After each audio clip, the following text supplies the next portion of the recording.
நல்லது செஞ்சால் நல்லது நடக்கும். நிறைய பேருக்கு இருக்க கேள்வி, நான் நல்லதாக தான் செய்கிறேன், எனக்கு ஒரு நல்லதும் நடக்க மாட்டேங்குதே அப்படின்னா. பட் அப்படி கிடையாது.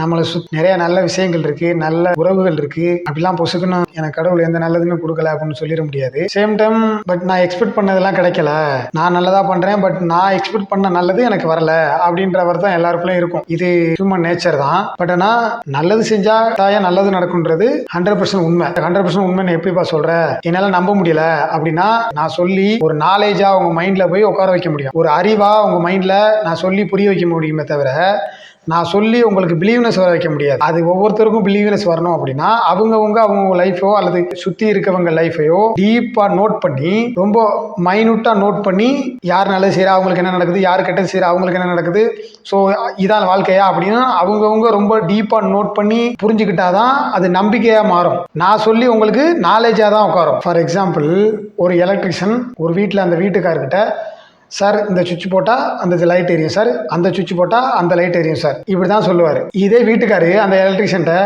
இல்லை சார் நீங்கள் இது எப்படி இந்த சுவிட்ச் போட்டால் அந்த லைட் எரியுது, இதுக்கு எங்கே கனெக்ஷன் எடுத்தீங்க, இதுக்கு எந்த யூனிட்லேருந்து பவர் வருது, பவர் போஸ்ட்லேருந்து இதுக்கு லைனை எடுத்து கொண்டு வந்தீங்க, இதுக்கு மீட்ரு பாக்ஸ் எங்கே இருக்குது, எல்லாமே சொல்லுங்கள், நீங்கள் எப்படி அசால்ட்டாக இந்த சுவிட்ச் போட்டால் அந்த லைட் எரியும் சொல்கிறீங்க அப்படின்னு நம்ம அவர்கிட்ட கேட்டோம்னா அவர் சொல்லிடுவார், சார் நீங்கள் போய் எலக்ட்ரிக்கல் இன்ஜினியர் படிச்சுட்டு வாங்க, அப்போ தான் உங்களுக்கு இதெல்லாம் புரியும், நான் இப்போ ஒரே நேரத்தில் உங்களுக்கு சொல்லி புரிய வைக்க முடியாது அப்படின்வார். அந்த மாதிரி தான் உங்களுக்கு நல்லது செஞ்சால் நல்லது நடக்கணும் அப்போ இருந்து இப்போ வரையே சொல்லியிருக்காங்க, எல்லாருமே சொல்லியிருக்காங்க.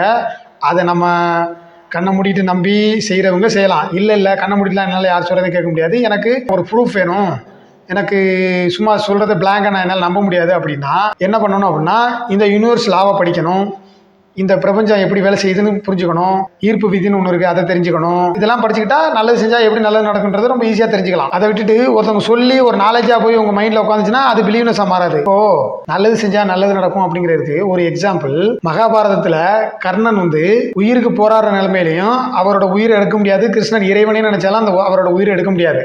ஏன் அப்படின்னா அவர் செஞ்ச நல்லது அவரோட உயிரை காத்து நிற்கும்.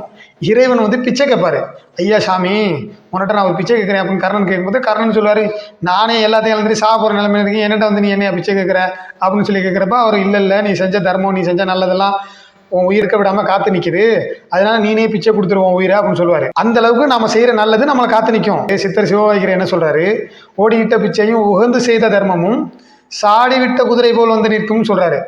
அப்படின்னா என்ன அர்த்தம், நம்ம எங்கெங்கே ஓடி உகந்து மனசு உருகி எல்லாருக்கும் நல்லது செஞ்சோமோ அது நமக்கு ஆபத்தான நேரத்தில் சாடி விட்ட குதிரை மாதிரி நம்ம பக்கத்தில் நிற்கும் அப்படின்னு சொல்கிறாரு.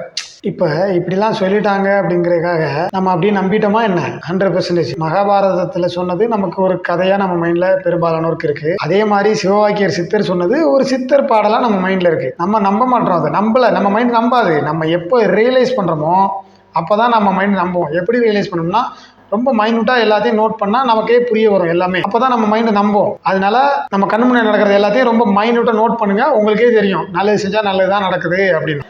அவங்கவுங்களுக்கு ஒவ்வொரு அனுபவம் ஏற்பட்டாதான் அதை நம்புகிறாங்க எல்லாருமே. ஸோ ஒன்று அவங்க சொல்கிறாங்க நம்பி நல்லது செய்கிறவங்க செய்யலாம், அப்படி இல்லை இதெல்லாம் எனக்கு தெரியாது, நான் நம்பணும்னா எனக்கு ப்ரூஃப் வேணும் அப்படின்னா நீங்கள் இந்த யூனிவர்ஸ் லாவை படிக்கணும், நிறைய விஷயங்களை தேடி நீங்களே தெரிஞ்சுக்கணும், இந்த பிரபஞ்சம் எப்படி இயங்குதுன்னு தெரிஞ்சுக்கணும், இறைவனோ அல்லது நேச்சுரல் எப்படி இயங்குதுன்னு தெரிஞ்சுக்கணும். இதெல்லாம் தெரிஞ்சுக்கிட்டா நல்லது செஞ்சால் நல்லது நடக்குங்கிறது உங்களுக்கு தனியாக சப்ஜெக்ட் படிக்க வேண்டியதில்லை, அது ஆட்டோமேட்டிக்காக புரிஞ்சிடும். ஆமாம். ஸோ ஆனால் நல்லது செஞ்சால் நல்லது நடக்குங்கிறது ரொம்ப உண்மை.